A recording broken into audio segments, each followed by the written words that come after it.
Thank you for joining us today. I have members from all over the world from the PCI Security Standards Council with me here today to talk to you about questions that we are receiving about the COVID-19 pandemic and how do we go about addressing some of these issues in an unprecedented time.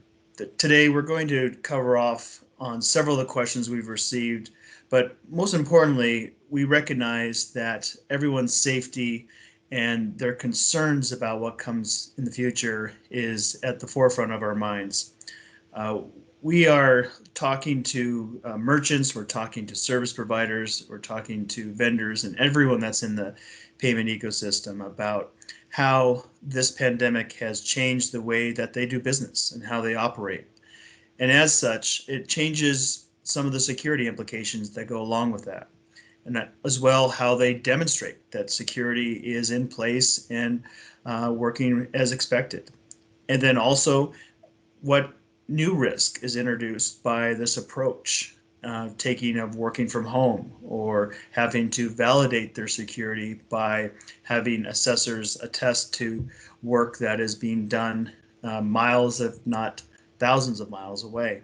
So today I have with me colleagues from South America, from Europe, from India, to talk about some of these issues and how it's impacting all of us on a global scale.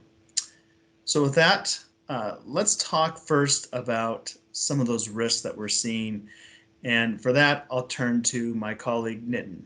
Nitin, why don't you share with us what's happening in India? Thank you, Troy. India witnesses, around 40% jump in the contactless payments, including tap and pay and mobile payments. During the first quarter, as the global pandemic worsened, area where payment technology has struggled to tackle the COVID-19 crisis have been around the rise of fraudulent transactions. There is also a massive increase in case of phishing, social engineering, critical cyber attacks on transaction channels, and more. During this time of uncertainty and increased online activity, cyber criminals are actively working to exploit the current COVID-19 story with attacks aimed at taking advantage of the situation. Let us understand ways to defend against these type of attacks. Be aware of the increase in online skimming attacks. Do not click unknown links. Keep computer used for social media sites, email, and general internet browsing separate from computers used for processing financial transactions. Separate personal use devices from work devices. Change the passwords on computers and point-of-sale systems, including operating systems, security softwares, payment softwares, servers, modems, and routers. From the default ones, the product came with to something personal to you what is difficult to guess, such as combining uppercase letters, numbers, and special characters or using a passphrase. Practice good password hygiene. Many of these attacks rely on getting a password one way or another. Requiring another form of ID, such as security tokens, will make it harder for hackers to falsify an account. Use two-factor authentication. Last but not the least, solution providers should look at early adoption of PCI SSC data security standard for solutions that enables merchants to accept contactless payments using smartphone and other commercial off-the-shelf mobile device with near-field communication. Early adoption of PCI SSC data security standard to ensure secured contactless payments. Thank you for that, Nitin. I appreciate it. Recognizing that India and other parts of the world are looking at contactless payments and how that can not only better improve their daily lives, but also some of the ways that they feel that it is a safer and cleaner way of doing transactions and how we can do that securely. You pointed to the PCI security standard as one of the ways that you set a foundation for security related to contactless. I appreciate that.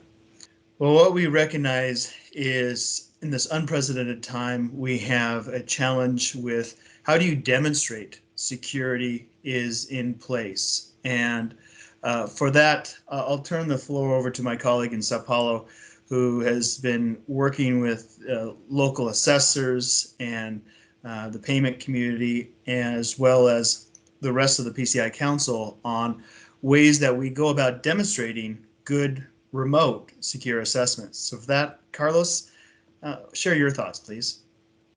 Thank you, Troy. So first, the SSC recognized that in the current exceptional circumstances related to COVID-19, entities are asking how they can support payment security and assessment activities while also dealing with issues related to this global pandemic. So while on-site assessments are always expected, in this unique circumstance, individual health and safety must be considered when making decisions regarding on-site assessments. So this situation brings some important considerations that I would like to discuss with you, Troy, and also the audience. So first, on-site assessments should always be completed whenever possible. So where those on-site assessments are temporarily not possible, assessments and entities should work together to identify which testing activities are feasible to perform remotely. That could include review of documentation, reviews of generated evidence, and interviews. And it's very important to remember that the method which those remote activities will be performed must consider the security to protect the entity's data and the communication. So it is also important to remind that remote assessments are not always possible. And for it to happen, some principles should be respected. So first, remote assessment activities must not reduce or negatively impact the security of the environment being assessed, must not require violation of a PCI standard security requirement in order to assess that environment to that standard, and must be designed and implemented in a manner intended to avoid introducing additional risks of disruption to the entity's operation. And remote assessments must be performed with the same rigor and integrity as an on-site assessments. So for any questions related to that, the entity should contact the payment branch or acquirer to determine any compliance impact associated with remote assessments. That brings the point of the documentation of the results of those remote testing activities. So the assessor should clearly identify within the applicable report which requirements and testing procedures were performed remotely with a defendable approach, and as in the case of the on-site assessments, maintain evidence in their work papers. It's critically important that those entities continue to maintain and monitor the effectiveness of their security controls during this period, ensuring that all required security controls are in place and working effectively at all times. And finally, for all to remember, Troy, we are all in this together. So back to you. Absolutely. We are in this together. And for last but never least is our colleague in the UK, Jeremy King.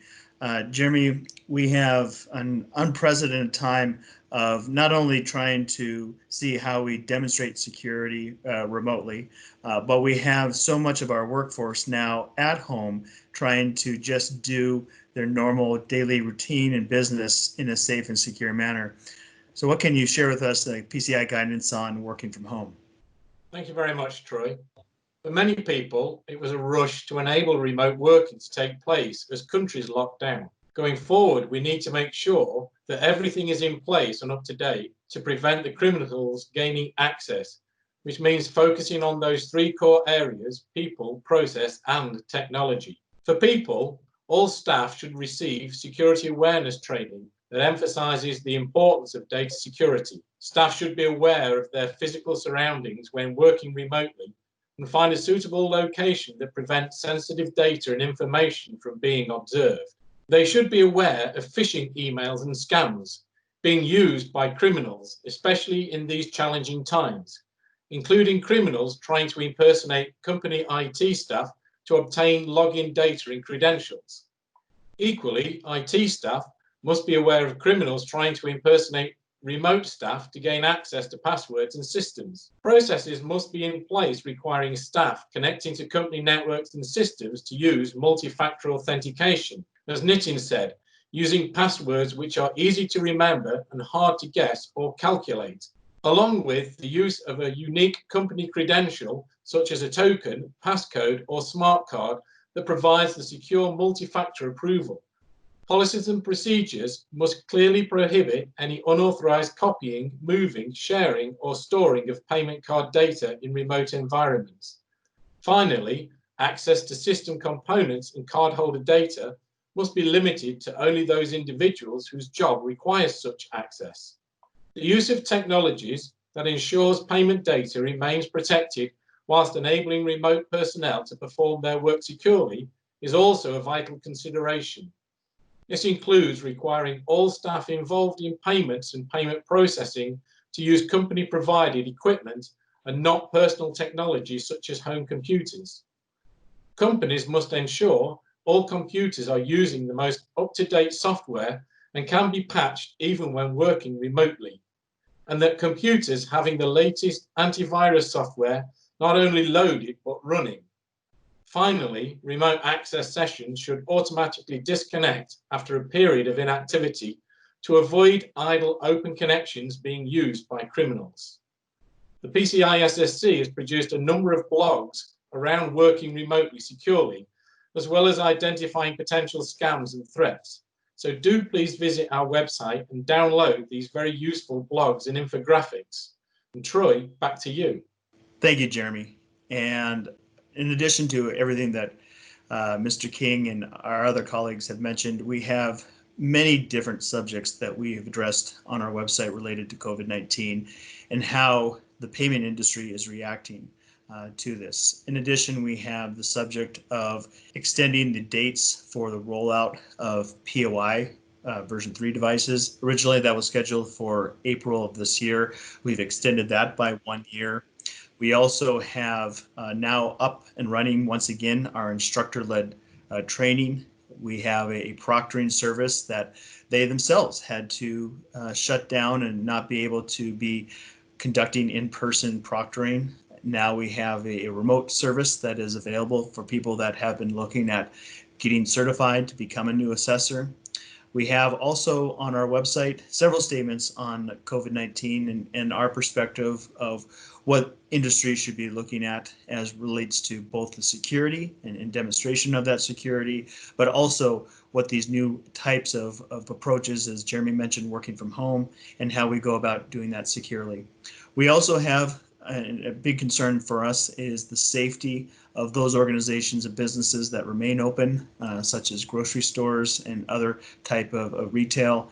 And for that, we have produced some guidance on how to maintain the safety by disinfecting those POS devices securely, but also in a way that prevents some of these rising attacks, such as overlays and other type of card present attacks and exploits we're seeing in those environments. In addition to that, there are many other pieces of information that are being updated regularly.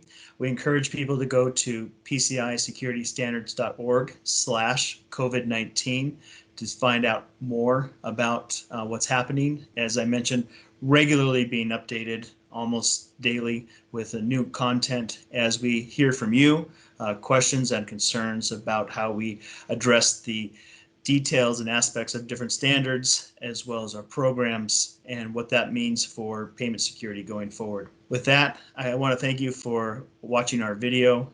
We wish everyone a safe and comfortable stay at home or wherever they may be in the world. We also hope to see you again sometime in the near future. But until then, please stay safe. Thank you from the PCI Security Standards Council.